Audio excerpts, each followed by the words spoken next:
iba't ibang mga hayop na kasama ng baby kangaroo na ating unang napanood sa baluarte ng Ilocos Sur. Ito ang balita ni Brian Evangelista.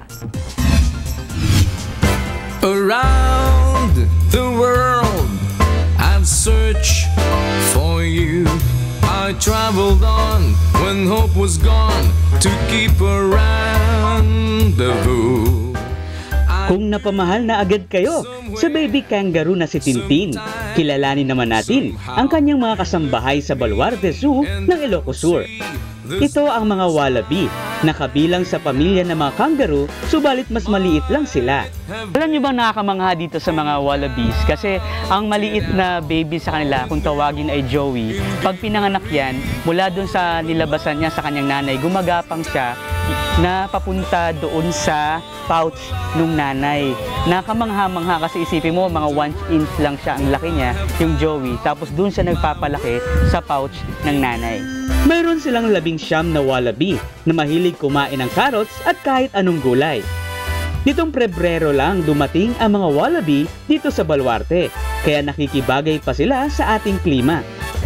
Ito po sila, galing po sila ng Netherlands. Yes.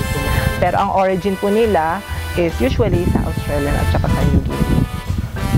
At mula Australia, na kinaroroonan ng mga kangaroo at wallaby, ay dumayo naman tayo ng Africa, kung saan matatagpuan ng mga zebra na kilala dahil sa puti at itim nilang stripes sa katawan. Pero alam niyo ba, ang mga zebra ay meron sila mga black and white stripes na nagsisilbing camouflage nila para di sila agad madakip ng mga predators. Mula naman sa Africa, lumipad tayo ng South America dahil matatagpuan din dito sa Baluarte ang mga alpaca na karaniwang makikita sa Chile, Peru at Ecuador. So meron po tayong dalawang uri po ng alpaca po. Meron po tayong zuri. Ito po yung tinatawag naman po na pinawakaya. Yung zuri po, almost similar po siya sa sheep, pero wala po sila sa family ng sheep. Vegetarian din ang mga alpaca na unti-unti na ring nasasanay sa klima ng ating bansa. Very fluffy ang kanilang balahibo, kaya you will be very happy kapag nakita mo sila. At mula South America ay dumako naman tayo ng Middle East dahil dito sa Baluarte, 10 taon na nilang inaalagaan ang kanilang mag-asawang kamelyo. Talagang isang ham lang po ito, sir. Iba po yung 2 hams din na camel.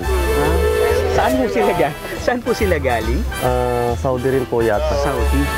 Ang mga hump ng kamelyo ay ang kanilang stored fats na umaabot ng 80 pounds na ginagawa nilang energy at tubig sa panahon ng taggutom. Alam nyo bang may 3 eyelids at 2 set ng eyelashes o pilik mata ang mga kamelyo upang hindi mapuwing sa buhangin sa disyerto?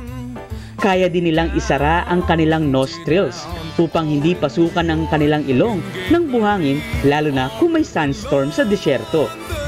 At nakitang naging matagumpay dahil nanganak na ang kanilang camel. At maamo din sila dahil na-tame na.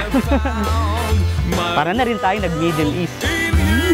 Mula dito sa Baluarte, Brian Evangelista, UNTV News Worldwide. Ang laki pala nila.